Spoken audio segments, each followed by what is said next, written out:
Hi guys, in this video I'm gonna show you how you can download and install PyCharm IDE on Mac operating system. So let's get started.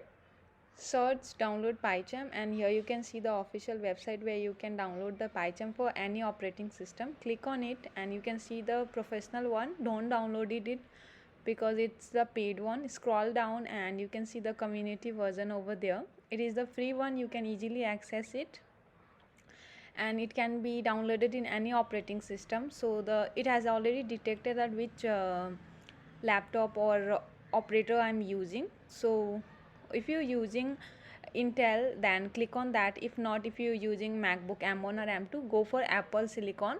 Click on it and you can see that downloading has been started. As I've already started downloading it and it takes some time. And before like downloading PyCharm, you must have Python in your laptop or operating system. So download Python at first and then download PyCharm. And if you want to see how you can download that, I'll attach a link in this video so you can easily watch that one. Wait for a little while because it's gonna take some time.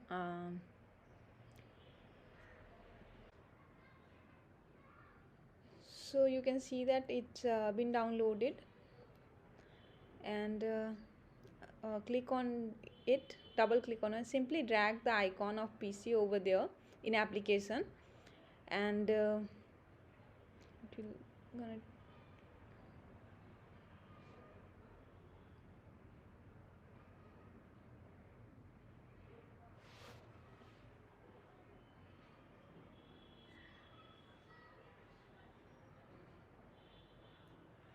now you can see the icon of PyCharm in application. Click on it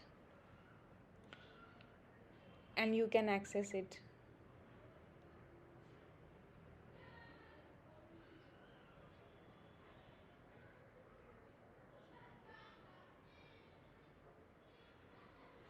Open the PyCharm. You can see that like I've already been using it, so there are some programs which are running. So you don't have to do anything, just go for the file and create a new file over there. Click on file, click on new, then file, and create a name like I'm creating this one. And don't forget to put .py. Click on it and you can print any you can like start coding. So I'll print one. I hope you like the video. If you do like my video, then don't forget to subscribe it. Thank you so much for watching.